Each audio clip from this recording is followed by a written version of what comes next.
Hello, and welcome to the February edition of What's Going On in Woolwich. I'm Mayor Natalie Matthias, and the topic for this month is actually a review of our last town hall meeting that we had a couple weeks ago. Mr. Ashton Jones, the township planner, helped us to learn more about the municipal land use law and municipal planning, basically how things end up where they are. We thank him for his presentation, and again, you're going to be able to see excerpts from that. If you have a suggestion for an upcoming town hall, please submit it to this address or email us. All the dates for our upcoming town halls are listed on our website.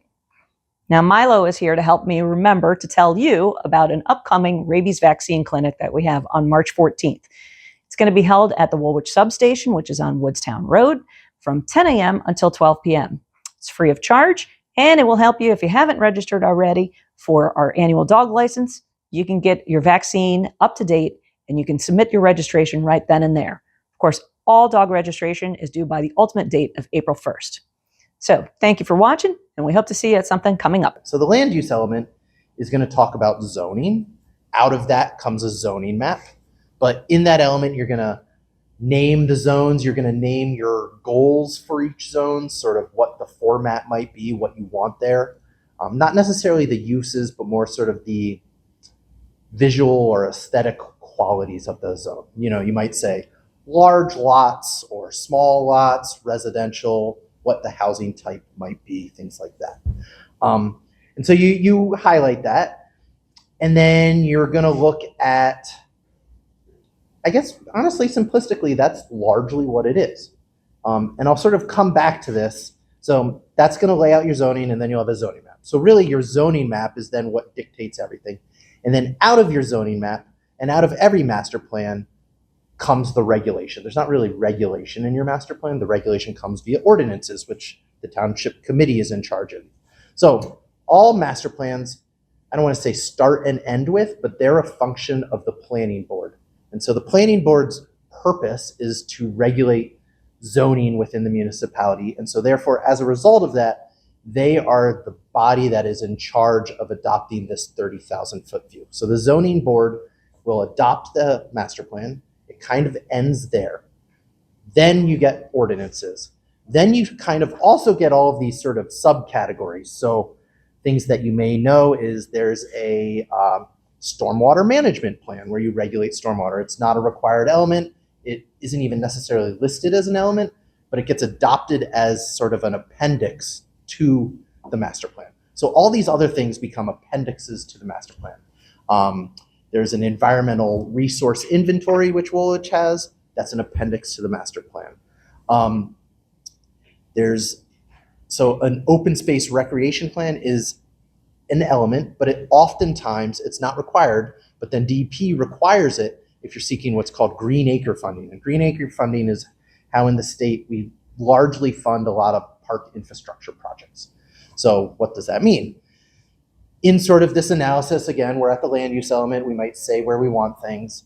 Separate from that, we're going to inventory open space recreation areas, and we're going to say where we want to put these, what our future goal is of these. And then when you adopt that, that is sort of how you then submit for state funding to get grants and such to then build a park, i.e. Lock Avenue Park. In order to get that funding, you have to put it in this plan, or at least put it in what's called a ROSI, which is a recreational open space inventory. And that's the state's mechanism of basically saying, these are all the properties that we know you say you want to do something with. That's our category, and we're going to fund based on that. So I'm sort of going around trying to bring this down closer and closer. So all these random appendices, some of which some towns have, some of which other towns don't. So then we get to zoning, and we have a zoning map, and we have zoning regulations. So ordinances, unlike the master plan, which sort of ends at the planning board, it sort of starts, it actually doesn't really start at the planning board, but it is a planning board document. You would never do it unless obviously the committee funded it, or unless obviously the committee says via resolution, we want you to look into this, but then it becomes the planning board's task. With the rare exception of affordable housing, it ends there. So ordinances. So ordinances start with the committee. So the committee, in theory, then looks at the master plan and says, here's our grand vision. what do we need to do to implement this vision? Because they are the elected body of representing all of you, ordinances start with them as opposed to being a planning board function. The planning board will review ordinances, but their only purpose is that ordinance consistent with the master plan that they're in charge of? Not necessarily, they can give recommendations, but they could say, we hate that ordinance, and it could go to committee, and committee can still adopt that ordinance because it ends with committee. Ordinances vary from land use, what zone am I in? That's all via ordinance. What can I put on my property? That's all via ordinance. But it's not always a zoning matter. There's also, what are the fees that the township's going to charge people when they submit applications? That's also an ordinance. What is the time frame that I can operate a certain business? Those are ordinances. So the ordinances are not just land use. They run the gamut. Regulating no parking on roads is ordinances. So it's a broad spectrum. Put up a parking lot.